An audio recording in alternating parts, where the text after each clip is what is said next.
सावन के महीने के ठीक पहले, इसके ठीक पहले मुहर्रम का आयोजन हुआ। हमने एक व्यवस्था बना दी कि भाई देखो, आप ताजिया की हाइट इससे ज्यादा मत करना, इससे ज्यादा करेंगे तो देखिए फिर आप मांग करेंगे कि पेड़ की टहनी काटो, किसी के घर के छज्जे को काटो, कहीं हाई टेंशन के तार को हटाओ। आप बिना बिल का भुगतान किए, बिना सड़क का चार्ज दिए आप अपनी यात्रा निकालना चाहते हैं और आप इसके लिए जो है चाहते हैं हो जाए, या किसी का घर किसी ने मेहनत करके अपने घर को बनाया, आप उसके बर्जे को तोड़वा रहे हैं। हमने कहा ये नहीं होगा। जौनपुर में जबरदस्ती उन्होंने बड़ा ताजिया उठाया और हुआ क्या, वो हाई टेंशन की चपेट में आया, 3 लोग मर गए।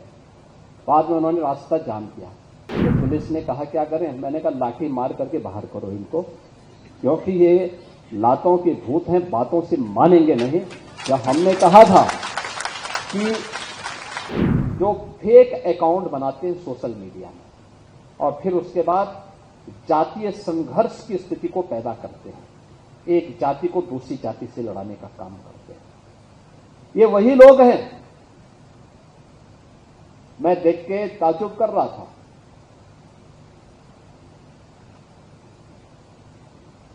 अभी 3 वर्ष पहले की एक घटना है, एक जगह एक आगजनी की घटना घटित हुई। तो मैंने कहा यार देखो, ये आगजनी की घटना दिखाती है, इसकी प्रकृति दिखाती है कि इस समुदाय ने नहीं किया होगा, पुलिस वहां कार्रवाई करे। मैंने कहा देखो कार्रवाई थोड़ा रोको, देखो मैं बताता हूं अभी। मैंने कहा उसके पूरे वीडियो फुटेज निकालो।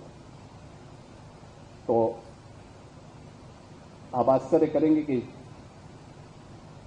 आगजनी करने वाला एक व्यक्ति, वह केसरिया गमछा बांधा हुआ है, लेकिन आगजनी करते समय अचानक उसका गमछा निकला, आगजनी करते करते उसके मुंह से निकल पड़ा या अल्लाह। तो मैंने कहा देखो, किस समुदाय हिंदुओं की एक जाति को बदनाम करने के लिए किस शरारत के तहत गमछा बांध करके और पूरी व्यवस्था को अपमानित कर रहा है।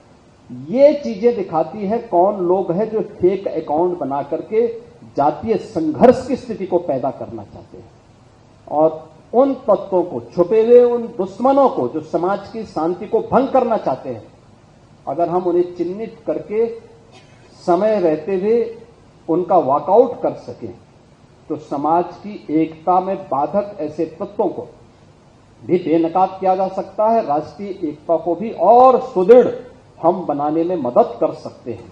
और मुझे लगता है ये आज की सबसे बड़ी आवश्यकता होगी, क्योंकि जब भी भारतीय समुदाय इन कार्यक्रमों के साथ जुड़ता है, आप देखते होंगे एक तबका, हमने एक नियम बनाया, वर्तमान में इस सावन का महीना है, सावन के महीने के ठीक पहले, इसके ठीक पहले मुहर्रम का आयोजन हुआ। हमने एक व्यवस्था बना दी कि भाई देखो, आप ताजिया की हाइट इससे ज्यादा मत करना, इससे ज्यादा करेंगे तो देखिए फिर आप मांग करेंगे कि पेड़ की टहनी काटो, किसी के घर के छज्जे को काटो, कहीं हाई टेंशन के तार को हटाओ।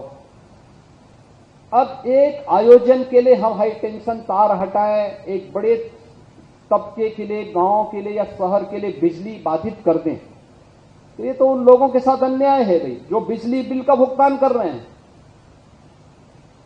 आप बिना बिल का भुगतान किए, बिना सड़क का चार्ज दिए आप अपनी यात्रा निकालना चाहते हैं और आप इसके लिए जो है चाहते हैं हो जाए, या किसी का घर किसी ने मेहनत करके अपने घर को बनाया, आप उसके बर्जे को तोड़वा रहे हैं।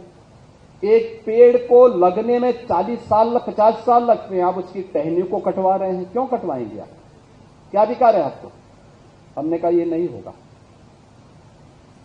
जौनपुर में जबरदस्ती उन्होंने बड़ा ताजिया उठाया और हुआ क्या, वो हाई टेंशन की चपेट में आया, 3 लोग मर गए।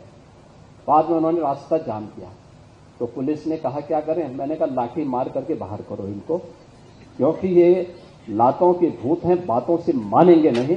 जब हमने कहा था कि हाई टेंशन तार की चपेट में आ सकते हो, इससे ऊंचा मत करना, अपने इन्होंने किया है, आप कार्रवाई कर दो इनके खिलाफ।